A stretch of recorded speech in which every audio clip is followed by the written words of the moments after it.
Hi guys, it's Mr. Stewart, and this is the Week 9 Integrity Lecture for Chapter 13 for Intro to Criminology. And this chapter deals with public order crimes, and really more specifically it deals with what we consider to be crimes of morality or a lack of morality, if that makes sense. And what we're really talking about here mainly is sex offenses, prostitution, pornography, and drug abuse. All of those things, if allowed to go unchecked in a society, will affect the public order. And some more than others. I mean, if you have a population society that has widespread drug abuse, we all know that drug abuse leads to violence, it leads to theft, it leads to a lot of other crimes, spread of diseases and such. Some of the other public order offenses are simply just immoral, such as pornography, such as prostitution, and many of them really are considered almost, especially prostitution, is considered to be a victimless crime when it's actually not. But most people look at it that way because it involves two people who are agreeing to engage in a particular act, and it would be completely legal if money were not being exchanged for the act. So, really and truly, when we talk about public order offenses, we're talking about morality. And your book goes into a little bit of a discussion on the difference between criminality and immorality. And the fact is that our laws are based on English common law. And English common law was based on Christian principles. And because of that, our law is really morality based. There are certain things that are just plain wrong, and certain things that are not. And so the things that are just plain wrong to do is no way for a person to treat another person, or there's no reason for people to engage in this particular behavior because it's just wrong. It goes against Christian principles.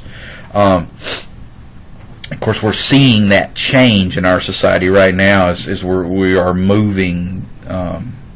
This society is actually moving away from Christian principles, unfortunately, but it is. And we're seeing that happen. And so we're seeing a lot of things that were previously criminal because of their level of immorality based on Christian principles are now being legalized, such as gay marriage, drug abuse. And interestingly enough, even pedophiles and sex offenders are actually asking now to be treated and given the same rights as gay people are, which I think is absolutely just, it's unfathomable that somebody that victimizes a child or is a rapist should be given the same rights within a society because they are a rapist or a child molester. Which really speaks to the level of morality that we have in our country right now. So this whole chapter really is, if you can look at it through the lens of morality, and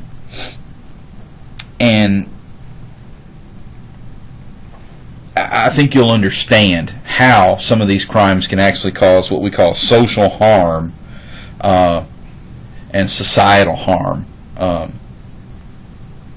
To not only us, but us as a society as well. And I don't really know how much I can add to what your textbook is saying. I mean, if you're reading your textbook and you're looking at the PowerPoint, I'm just asking you to look at this whole chapter from the viewpoint of morality. And the interesting part is everybody's moral compass is just a little bit different. What I consider to be wrong, you may consider to be just fine. And that's not even on everything. I may consider one thing, I may agree with you on something that's wrong, but we may disagree on something else as far as our own moral compass goes. We all have an idea of what we believe is correct, incorrect, what we believe is moral or immoral, and we all have ways of justifying our answers. right, wrong, or otherwise. So if you can look at the material in this chapter from a moral perspective, and try to look at it not only from your own moral perspective, but look at it from kind of the moral compass of society, and kind of see where you line up with society's moral compass. And maybe you're more conservative, maybe you're more liberal. I don't know. And I don't want to get into a political discussion here, but I mean, that's really what separates the political parties in this country. Is the conservatives are very moral, and the liberals are not. You know, the liberals are the one that are pushing for the whole agenda of being able to decriminalize things and make what was once considered not okay now okay, such as gay marriage, such as legalization of drugs. And some of you may have a valid argument for why you believe gay marriage should be fine. Some of you may have a valid argument for why you think drugs should be legalized.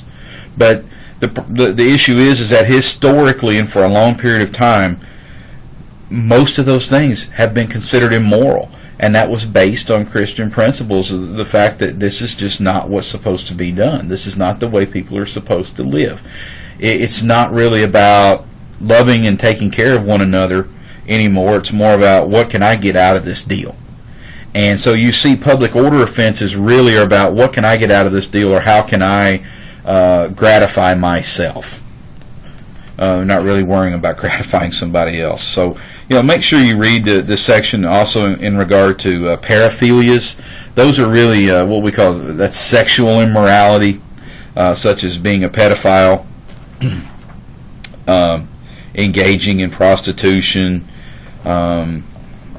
human trafficking. It talks about human trafficking, and believe it or not, Huntsville, Alabama is one of the hubs of the sex trafficking industry in the whole country. If you go to YouTube and type in the Well House, WELLHOUSE, there's a lady on there who at one time was sex trafficked into Huntsville, Alabama. She's now formed kind of a recovery center for former prostitutes who were forced into prostitution or sold into prostitution. I think she's in Birmingham now. I think that's where the Well House is. It's either Birmingham or Montgomery. I believe it's Birmingham. But go out there and watch a couple of those YouTube videos, and you'll get the the scoop on especially prostitution and sex trafficking, and you should be able to understand at that point why it would be considered a public order offense and why it would be considered immoral. There are a few, in your book also talks about legalization of prostitution. There is one state in the United States that, it's not that they legalized prostitution, just the fact that they never passed a law to make it illegal, and that's the state of Nevada. Prostitution has kind of always been a part of Nevada. Now the state taxes it, they regulate it, the way Colorado and Washington are now regulating recreational use of marijuana, and so they're making a killing off of it. But it's still, some people are still arguing the fact that even though it's not criminal, it's still immoral, and it's not victimless. There is a victim. So I implore you to read that and do a little research on this whole idea. Even pornography. Alabama used to be one of the state's last holdouts in the country that actually had criminalized pornography. It was illegal to possess a pornographic movie or a pornographic magazine in the state of Alabama. It was illegal to possess equipment, for lack of a better term, that could be used in a pornographic manner.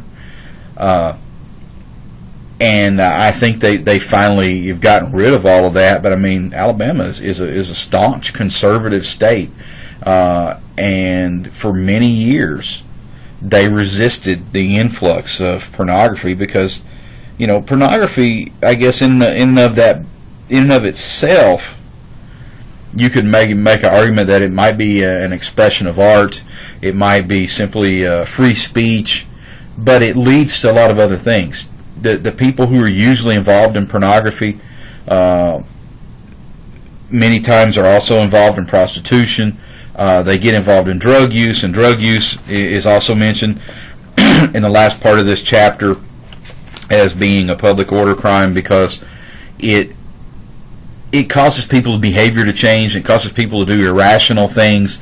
It causes people to steal, lie, cheat, be prostitutes in order to get drugs, and so yes, substance abuse, drug abuse is considered a public order crime because it affects the fabric of our society. It affects how cohesive we are as a society, and because of that, we feel like we need to control it. That's why many states have not legalized drug use, because they know that that it goes beyond just using the drug. It is directly related to the whole environment surrounding drug use. So please read this chapter. Please look at the PowerPoint. If you have questions, reach out to me, and I can help you with those. This is week 9. Final exams start next week, the last part of next week. So we will have one more chapter next week, I believe, and probably one more integrity class, and then you'll have a final exam to take, I believe, by the end of next week. So if you've missed reflection papers, please get those in, and then make sure you take that final exam. If you have questions, please reach out, and I'll see you next week. Bye-bye, guys.